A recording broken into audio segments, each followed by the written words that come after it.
ny mofinaina isan'andro atolotry ny mpitandrina rakotina valina maoly.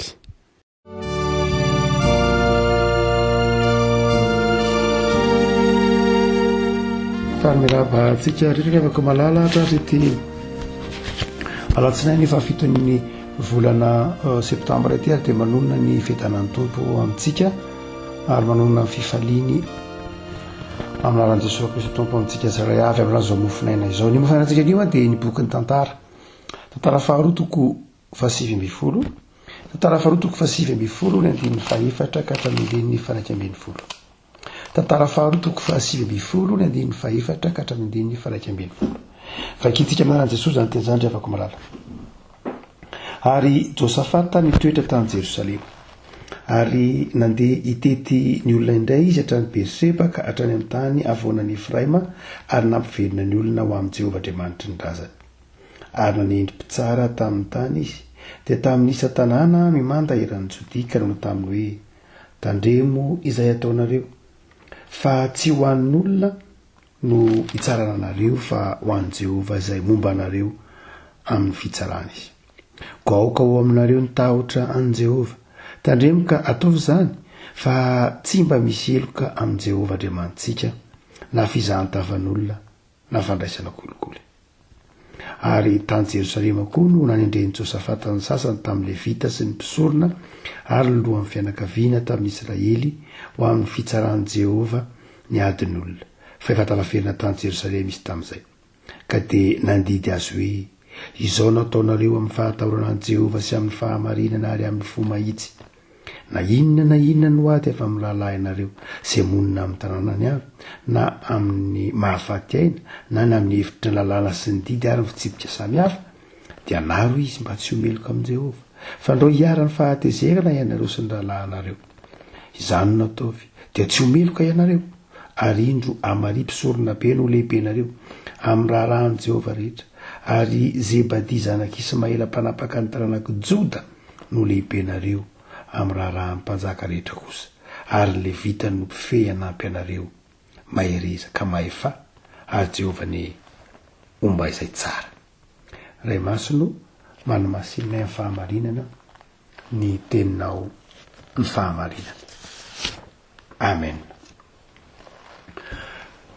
Tantaran'i Josafata ry havako no aseho nyity tantara faharoa eto am-pelantanantsika ity.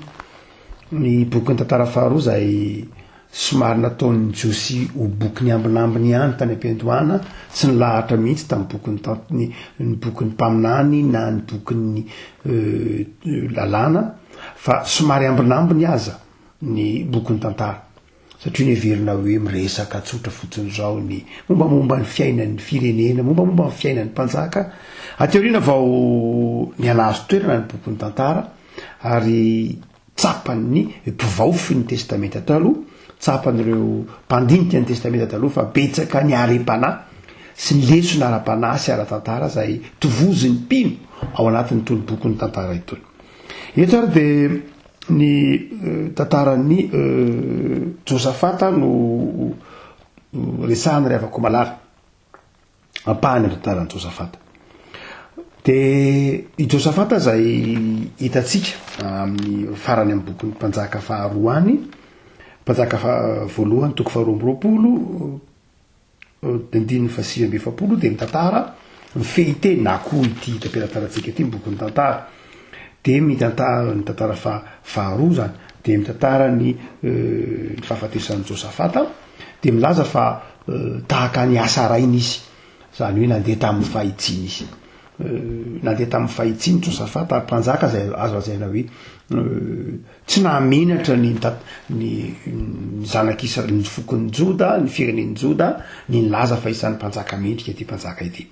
Mendrika tsy hoe tsy nahana fahalemena akory horesahan'ny bokyny tantara ny fahalemeny Josafata fa zao tsy nanakona velively ny famirapirantan'i Josafata ny fahalemeny izay horesahantsika amin'ity toko izay to am-pelantanantsika ity ry havako fa milona resahantsika izay ataontsika hoe ndeha ataontsika hoe inona ny tokony tandremana tantaraina amin'ny bokyny amin'ny fiainan'i Josafata dia i Josafata dia araka voazat hoe dia nasehon'ny soratra masina fa modely azona ray tahaka izy tamin'ny lafin-javatra maro izy nifikitra tamin'Andriamanitra ary eto ary de tena iandon'ny fahavaloka hatramin'ny andin'ny faraikabin'ny folo azay tamin'ny fiainantsika teo de tena mitana mihitsy a ny ataontsika hoe toerana mahampanjaka azy izy nanao ny fandaminana izy nandray atanana ny fiainam-panjakana sy ny fiarahamonina izy ary niezaka nandamina ny raha-rahampanjakana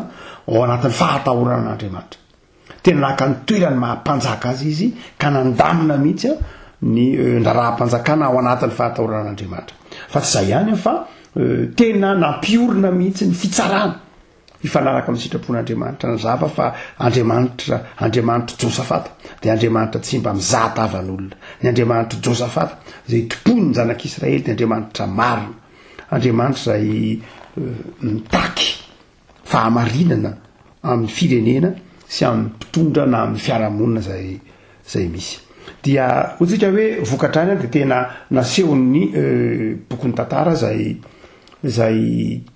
fahendrena atao amin'ny Josafata izay fa raha mamaky kosa fa tsika ravako malala amin'ity boky eto am-pelantanantsika ity dia inona no ataontsika hoe tena anankiray mampiavaka koa an'i Josafata ny andin'ny faefatra manontolo de hoy ny filazan'ny bokon'ny tantara azy ary Josafata nitoetra tany Jerosalema de nandeha hitety ny olona indray izy hatrany Berseba ka hatrany amin'ny avolany Efraima ary nampiverina ny olona ho amin'ny Jehova Andriamanitry ny razany matetika rehefa malala ny mpitety vohitra sy mpitety tanatakirena de ny mpaminany zany no mpitety vohitra atao amin'ny testamenta taloha irahan'Andriamanitra mitety vohitra atraty amin'ny testamenta vaovao azy takandria Gabo ory amin'ny testamenta vaovao na zay tahafin'ny apôstôly ny apôstôly mitety faritra tahafin'ny evanjelista takandry Filipo mitety faritra mampiverina ny olona amin'Andriamanitra fa eto Josafata mpanjaka mihitsy no mitety ny faritra nonona tany Jerosalema izy hoy ny bokin'ny tantara ary mitety kosa ny olona hatrany Berseba ka hatrany Efraima raha miteny hoe Berseba ka hatrany Efraima itsika raha mijery saritany ianao Berseba ty amin'ny fanjakany Joda Efraima ny amin'ny fanjakana avaratra Samaria zany elanelana kilometatra lavitra be aty Jerosalema izy no mipetraka fa ny dikany teny hoe nandeha nitety olona izy nitety vohitra izy hatrany Berseba ninga hatrany Berseba ka hatrany Efraima de midika hoe tao amin'ny fokony Joda sy tao amin'ny fokony Samaria Efraima no ataontsika hoe foky lehibe indrindra ty amin'ny fanjakana avaratra toy ny milaza zany fa zao fanjakana roa samy hafa ireo fanjakana avara sy fanjakana atsimo fa zao vitanyity mpanjaka ity ny niala teo amin'ny toerany tao Jerosalema ary nandeha namangy sy nitsidika ny olona ary na de le firenena Efraima zay tsy pray firenena aminy zany eo ambany amin'ny fanjakana avaratra tsy tena fanjakana atsimo fa mbola tonga ny any mitety zany olo zany mba hahatonga ny olona hiverina amin'Andriamanitra toetra tsara zay asehon'ny boky tantara eto ny amin'ny mpanompon'Andriamanitra tahaka ny Josafata ka tokony ho toetratsika mpanompon'Andriamanitra tokony ho toetranao mpanompon'Andriamanitra de ny fanetretena miala amin'ny toerana misy ianao io ka mandeha mitety vohitra mampahery ary jereo tsara fa izy manao hoe amin'ny toeram-boninahitra nge misy an'i Josafata aty Jerosalema mpanjaka nge izy mpanjaka ny Jode fa zao nahavita miala teo amin'ny toerana misy azy izy namangy ny mpahitanyrazana aminy aloha taty Berseba nitoro ny filazantsara na ny marimarina kokoa nampiverina ny olona tamin'Andriamanitra filazantsara moa nefa aty amin'ny testamenta vaovao fa ny hoe tonga nampiverina ny Berseba mponina atao Berseba tamin'Andriamanitra ary rehefa aveo nifindra indray taty amin'ny firenena fanjakana avaratra de mbola nandeha tonga tany amin'ny avolany Efraima fanetretena nge zany rehavako malala fanetretena izay tokony ho anana ny mpanompon'Andriamanitra satria mantsika rehavako malala mieritreritra manao hoe fa ngamo za asako zany ngamo za janga mpaminany tokony hanao an'izany ny mpisorona tokony hanao an'izany zany rarahako de mandamina ny raha-mpanjakana zay tokony zay tokoa fa eto rehavako malala de hoy ny boky ny tantara hoe io ty mpanjaka ty masaka tao am-pony ny fahatahorana n'Andriamanitra ka tena narary ohatrany fotoanany izy nampiverina ny olona tamin'Andriamanitra fotoana fahanota zao reavako malala ary ny olona mahita fiteo mason'Andriamanitra dia ny olona zay mampiverina ny olona amin'Andriamanitra. Mety misy zavatra tsy maintsy afontsika ny avako amin'izany hoe famerenana ny olona ao amin'Andriamanitra. Misy zavatra tsy maintsy ilaozantsika, misy Jerosalema tsy maintsy alana kely aloha, misy toerana tsy maintsy afoitsika aloha, ary misy fanetretena tadiavina amintsika zay vao mahavita mampiverina ny olona amin'Andriamanitra. Raha tsy miala any Jerosalema ianao, Andriamantsy tsy mahafoy any Jerosalema itsika, tsy mahafoy ny toeram-boninahitra tsika, tsy mahafoy ny zay maha isika tsika, tsy fotsika fa velantsika niponina amin'ny Berseba na niponina any amin'ny eforan'ny Efraima, tsy hino an'Andriamanitra. Rehefa mivavaka dia ampiasa kina nidirako am'zay fiainan'ny olona any mitoerakafa. Afako malala ny olona kasitrahan'Andriamanitra dia ny olona mitaona ny olona hiverina amin'Andriamanitra, ary ao anatin'izay ataontsika hoe fahafoizana zay mety ho zavatra maro samihafa dia ataontsika hoe ny fanetretena, ny fanekena hiala amin'ilay zay maha izy azy ny tena atao tsy zava-dehibe mihitsy, fanafoana tena mihitsy, tahaka ny nataon'i Jesosy hoe niala tany amin'ny fanjakan'Andriamanitra, nidina tetỳ ambonin'ny tany ary nitety vohitra sy tanàna, nitety any Berseba, nitety any ivoran'ny Efraima, namakivaky any Samaria. Zany kely nataon'i Jesosy niala tany amin'ny toeram-boninahitra mba hahatonga ny olona hiverina amin'Andriamanitra. Ary zany rehefa koa malala asa tadiavina amintsika amin'izao andro zao, amin'izao andro vanim-potoana ataontsika hoe mahakely ny herin'ny olona hifikitra amin'Andriamanitra, amin'ny fotoana mampasarotra zao ny fifikirana amin'Andriamanitra. Dia aza mietrehitra hoe tsy anjarako zany, fa misy zavatra takin'ny tompo aminao. Inona reny ataoko ametra fanontaniana, inona tokony ataoko aminao, inona tokony ataoko mba ahatonga ny olona Berseba, asa zay Berseba tian'ny tompo ho lalofanao, asa zay olona tian'ny tompo ho ampaherezinao hiverina amin'Andriamanitra. Azo tsara mahavolana ny afatra nitafika masina nataon'i Josafata, fa nitafika masina nataon'i Josafata dia zavatra telona namarika azy. Voalohany dia zao miafatra dia miverena amin'Andriamanitra amin'ny fahatahorana an'Andriamanitra. Raha ohatra ka nitety tany zay Josafata mpanjaka ka namerina ny olona tao amin'Andriamanitra dia tsy hoe miverena amin'Andriamanitra ihany, fa nyteny matahorona an'Andriamanitra, hajao Andriamanitra. Zany dia afaka ny fampahirezana nataon'i Josafata dia tsy fampahirezana fampafatahana ny olona ny tokony atao. Dia mantsika rehefa koa malala rehefa mampahery olona dia tsy mampahafantatra ny tokony ataony ataontsika, fa milaza ny zavatra ataon'ny olona mihiba hoe kanareo angezao. Zay tsy fomba ny Josafata eto ry afako. Ny mamaka an'i Josafata tsy nitanisany tsy nety nataon'ny olona, tsy zay ny namaka an'i Josafata. Azany koa rehefa koa malala ny tokony nasana amintsika kristianina, amintsika fiangonana, tsy nitanisany tsy mety fotsiny. Tsy zava-dehibe ny fitanisana ny tsy mety, hoe zao ny tsy mety, zao ny toetra nareo, zao ny zavatra tsy mety ataonareo, zao zany rehefa koa malala tena zany tokoa. Zany efa betsaka miteny an'izany, fa ny tokony ataon'ny olona inona ny tokony ataon'ny olona ny amin'izany tsy fetezany zavatra zany. Dia Josafata eto mameva olana ny fahatahorana an'Andriamanitra, miala amin'ny kolikoly, miala amin'ny zavatra tsy marina, miala amin'ny lainga sy ny sisa rehetra. Rehefa koa malala dia zao ary Josafata rehefa nitety faritra dia zao tena nanao zava-dehibe izy, ny fampahafantarana ny olona ny tokony atao. Ary ny Baiboly rehefa koa malala, ny Baiboly tsy hoe na Jesosy rehefa koa malala amin'ny testamenta vaovao na ary Paoly amin'ny testamenta vaovao tsy faly mitanisany tsy mety fotsiny. Satria mantsy ny kolontsaintsika malagasy na fomba fijerintsika ny fiarahamonina dia tena mitanisany tsy mety. Marina tokoa zany rehefa koa malala, tena zay tokoa ilaina ny fampahafantarana tsy mety. Fa zao rehefa koa malala kivy ny olona raha ny tsy mety aminy tanosainao aminy, inona kosa ianao mpangalatra, ratsy totra, mety trotraka ny fiarahamonina. Fa tsy zany rehefa koa malala, tsy ampy ny filazana ny tsy mety, fa ilazao koa ny tokony ataon'ny olona, ary reno izy ao anatin'io tsy mety io, lazao aminy tsy mety ataony, fa hampahafantaro amin'ny koa ny fitiavan'Andriamanitra azy, hampahafantaro azy ny famindrampon'Andriamanitra azy, hampahafantaro azy fa Andriamanitra dia tia azy ao anatin'io toetra tsy mety io, tian'Andriamanitra hanamboarana azy indray. Zany rehefa kanolana ny Andriamanitra tsika, ny Andriamanitra tsika tsy faly mitanisany tsy mety ataontsika, fa Andriamanitra faly hitantsika miarina ao anatin'ny tsy mety ka mahafantatra hoe tia ny lalana ka andehana. Rehefa koa malala zay Josafata tsy vita zany ihany fa rehefa nampahery Josafata rehefa koa malala, tsy hoe nampahery nampahafantatra ny olona ny tokony atao ihany izy, fa izao koa nandamina ny rafitra rehetra mba hatonga n'izany tokony atao zany ho vita. Tsy ampyravako malala ny miteny manao hoe zao ny tokony atao, fa izao ampina koa ny olona tsy ilay fiarahamonina avita ilay tokony atao. Tsy mora riavako malala ny manao ny tsara, indrindra ao anatin'ny fiarahamonina. Ny antsoina hoe tsara sy ny antsoina hoe marina dia tsy raharahana olo-tokana fa tena raharaha-piarahamonina mihitsy. Ny antsoina hoe fiarahamonina marina sy fiarahamonina mahitsy dia tsy raharahana olo-tokana zany riavako, tsy raharahana olo-tokana. Fa ary ao misaotra masina antsoina hoe fahamarinana dia tsy fahamarinana olo-tokana ihany fa tena fahamarina-piarahamonina mihitsy. Ary efa miteny hoe fahamarina-piarahamonina ny soatra masina riavako dia izao tadidio tsara, fa izao tsy mora manaraka an'izany.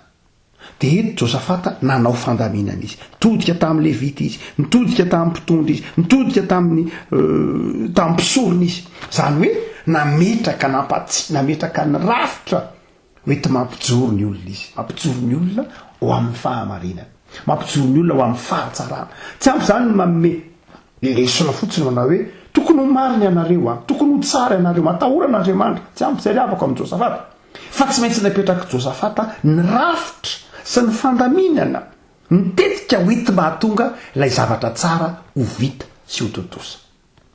Zany hoe tsy ampegeny mitanisa fotsiny le ataovy re zao ny tokony atao anaka endre tsara sy ny sisa rehetra zava-dehibe zany toe tompoko, fa izao movenona nampy azy, movenona nampy azy, move le rafitra hoety mitondra azy ho amin'ny fahatsarana mipetraka ve, move ny olona tompona ndraikitra rehetra tokony hahatonga zany fahatsarana zany ilana ao ve.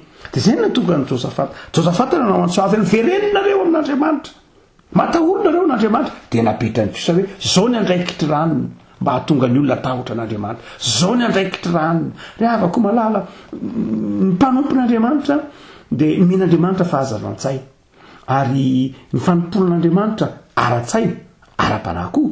Noho zany dia mihin'Andriamanitra faharanita-tsaina Josafata manao hoe ny tokony ho izy dia izao eo fahatahoran'Andriamanitra, ambarao zany fiverenana amin'Andriamanitra, fa misy koa fandaminana maro samihafa mba hahatonga ilay fiverenana amin'Andriamanitra ahatra, fa tsy hoe zavatra indray mandalo vetivety any, hoe miova fotra ny olona le avy meny toriteny na avy meny fampianarana na avy mivavaka, tena marina mihitsy zany, fa rehefa avy eo adinona izy. Fa tsy maintsy misy rafitra na fandaminana riavako malala ampiana ilay olona, tsy maintsy ampiana ao izy. Rehefa misy olona mibebaka, rehefa misy olona avy nandray any tompo, rehefa misy olona nandray famelan-kelo, dia ampianao sy tantaninao izy. Azay ny ilana ny fiangonana riavako malala. Fiangonana dia mitantana, mampahery, izay ny ilananao manao Josafata, mitantana ny olona mba hatonga ny olona iaina amin'ny fahamasinana. Zany ilay fibebahana ny ray sy ny ray aman-keny dia ampianao izy atojo aniny ho fahamasinana. Fa hotsika manao zany dia anankiray amin'izay nataon'ny Josafata. Fa ny faharoa sady farany riavako malala, hotsika hoe inona ny toetra tsara amin'ny Josafata? Izy nitaona ny vahoaka hiverina amin'Andriamanitra, ary nahavita nanao tafika masina nety tena, nametraka ny lamina rehetra mba hahatonga ny fahatahoran'Andriamanitra ho tsy ny olona anankiray ihany fa ilay fiarahamonina sy ilay rafi-piarahamonina mihitsy no manana toe-panahy matahotra an'Andriamanitra. Tsy hoe ilay olona anankiray ihany fa tena ilay rafi-piarahamonina, ilay rafi-pivavahana, ilay rafitra ao anatin'ny firenena Israely Joda manontolo ny tiany Josafata hiorina amin'ny fahatahoran'Andriamanitra. Fa zao riavako malala, na dia zany zavatra rehetra any ana dia ny zavatra nasain'ny tompo ianarantsika koa amin'ny Josafata dia ity riavako malala, tandremo ny namana, tandremo ny namana. Josafata dia olon'ny fihavanana, tena olona tia fihavanana, olon'ny fahalemem-panahy, olon'ny fahatsorapo, ary intely be zao Josafata no saika nienjera tao anatiny tia namana izy, tia fihavanana izy, tia misokatra amin'ny olona rehetra izy. Fa zao riavako malala, tena nisy fotoana tsy nakasitrahan'Andriamanitra. Misaotra masina dia manazava manao hoe aty amin'ny Paoly ohatra Romanina toko faharoa folo, hoe raha mbola miankina aminao dia ataovy izay hafananao amin'ny olona rehetra. Raha mbola ianao ny ankinany dia ataovy izay hafananao amin'ny olona rehetra. Zany hoe meteza ianao hiavana amin'ny olona rehetra. Zany solomaso zany, zany soatra masina zany dia azo jerena amin'ny solomason'ny Josafata hoe raha mbola azon'ny Josafata natao niavana tamin'ny olona dia niavana tamin'ny olona. Nefa riavako malala, misy fotoana ny fihavanana na ny marimarina kokoa, misy lafin-javatra izay ataontsika hoe fihavanana ilana fitandremana. le atao hoe fihavanana ilana fitandremana dia ilay fihavanana mitarika ny olona, ilay fihavanana matonga no miala amin'ny sitrapon'Andriamanitra.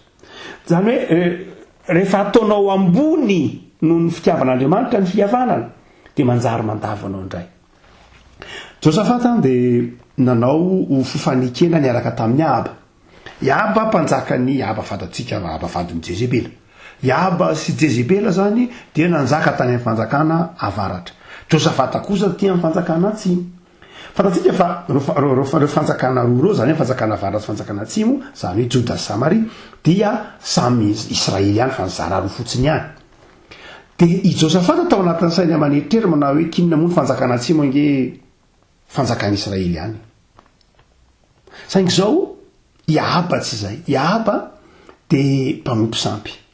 Ahaba sy Jezebela mpanjakany fanjakana avaratra zany, fanjakany Samaria dia mpanompo sampy. Niala tamin'Andriamanitra zay ataontsika hoe faharatsiana rehetra fantana tamin'ny fotoanandro dia isan'ny nanamelohan'ny ny fanosoatra masina ny Ahaba. Tsy vitany hoe mpanompo sampy ihany, niaina tamin'ny fahalovana isan-karazany, nangalatra ny fananan'ny hafa. Be dia be ny toetra tsy nentina ataony Ahaba sy Jezebela vadiny. Fa izao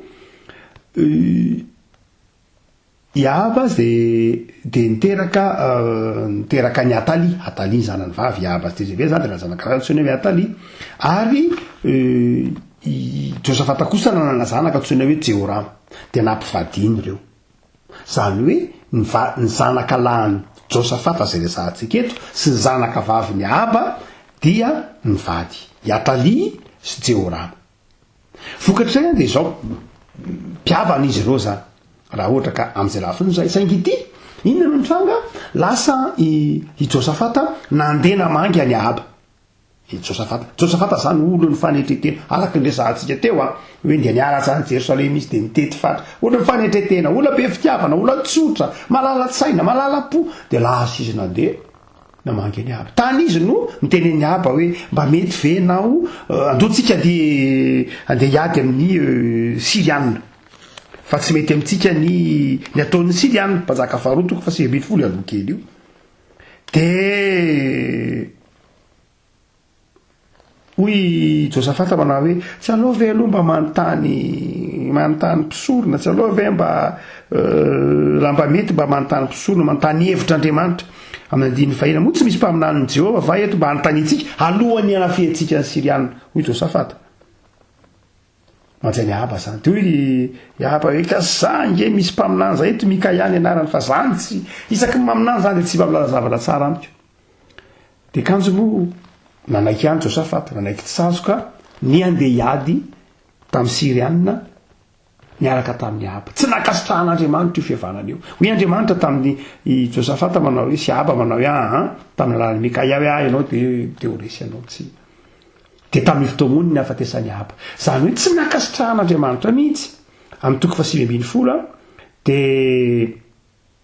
dia andininy faharoa dia nivoaka ny tsena ny Josafata Jeo zanaky Anany pahitaka nanao tamin'ny Josafata mpanjaka hoe moa ny ratsy fanava ny tokony ampiana, azy makahalan'i Jehova va ny tokony ho tianao. Zany hoe notondrony Anania fa nanampy any Ahaba i Josafata. Ny andikan'izany i Ahaba zany dia nanana fahavalo dia nampiany Josafata niady tamin'ny Sirianina, toy ny nanampy tsy nakasitrahan'Andriamanitra zany dia tsy ilay fihavanana loatra, fa ny tsy akasitrahan'Andriamanitra dia ny nanampiny Josafata any Ahaba. Nefa Ahaba mpiodina amin'Andriamanitra. Le fihavanana zany dia tsy nakasitrahan'Andriamanitra, ilay fifanikam-pihavanana tsy nakasitrahan'Andriamanitra, satria io le tenen'ny Paoly manao hoe inona moa ny fanarahan'i Kristy sy Beliala. Efa fantatry Josafata tsara ny toetrany Ahaba, efa fantatry Josafata tsara fa mpanompo sampy, efa fantatry Josafata tsara fa karavasin'Andriamanitra ny antsinany Ahaba, nefa mbola nampiany Josafata ihany. Josafata moa navotan'Andriamanitra, fa Ahaba kosa maty tamin'io ady io. Tandremana eo zany midikana voalohany mila fitandremana rehefa afaka malala namany ratsy, ary betsaka ny mpanompon'Andriamanitra indray ny fihavanana fa misy fihavanana zay tena tsy akasitran'Andriamanitra mihitsy, de ny fihavanana zay mampiala ny olona amin'Andriamanitra, fihavanan'Andriamanitra tonga ny olona miala amin'ny sitrapon'Andriamanitra. Ka tandremo ny avako malala ho atsika kristianina mihavana amin'ny olona rehetra fa zao tsy miala amin'ny sitrapon'Andriamanitra. De tsy io ihany any Josafata nanao fihavanana fa tamin'ny Azia koa. Tamin'ny Azia dia rehefa filazan'ny Azia azy, filazan'ny Sotra Masina azy dia ndremaky Josafata dia nanao fihavanana tamin'ny Azia mba akavolamena sy andeha ho any Tarsisy, andeha hanangona arena ho any Tarsisy izy. Nanao sambo andeha ho any Tarsisy io filazan'ny bokin'ny tantara azy. Ary dia ny zavatra nitranga dia vaky ny sambo. Tsy tratra ilay tanjona ary potika ilay fikasana de potika. Tsy tody tany Tarsosy akory ilay sambo araky ny filazan'ny Soratra Masina azy. Tsy tonga tany ilay sambo. Ny antony de satria ndraindray zany tsy ndraindray fa Josafata de nikambana tamin'ny Azia, tamina atao hoe business, tamina zavatra tsy madio izy tsotra fa satria Azia nangataka taminy andao mba mpanjaka ny avakatra ihany io, andao hitady vola, andao hanao an'izao, andao andeha ary, andao hanao karena ary, andao de tsy nakasitran'Andriamanitra. Rehefa koa malala namana de isany ataontsika hoe ny fahatsorapony Josafata de ndraindray nahatonga azy tafiditra tamina lasa ohatrany nandray tsy kombakomba tamin'ny ratsy izy, nandefitra loatra tamin'ny ratsy izy, noheveriny hoe mety avokoa rehefa hoe fihavanana. Eny tsara ny fihavanana fa ilay fihavanana andresana tety fihavanana nampiala azy tamin'Andriamanitra. Ary mbola hitantsika ihany koa fahalemena io tamin'ny Jorama, mbola nifanaraka ndraiky io i Jorama sy Josafata hiady tamin'ny Moabita. Io ndray le izy kankanjo moa teo moa hitantsika mitoko faharoapolo de mbola teo moa nampian'Andriamanitra Josafata, ny mivavaka Andriamanitra ny amin'ny Josafata, ny amin'ny Josafata mihitsy no nandresen'ny Joda any Moabita. Zany rehefa koa malala dia ny tiana tenenina de zao, tiany Sotra Masina tenenina de zao, mila miambina ianao amin'ny manodidina anao, mila miambina fa ny mpanompon'Andriamanitra de manana vinam-piainana tsara tahaka ny Josafata. Fa zao rehefa koa malala lay ratsy de manodidina anao te handavo anao, fa tsy miambina ianao.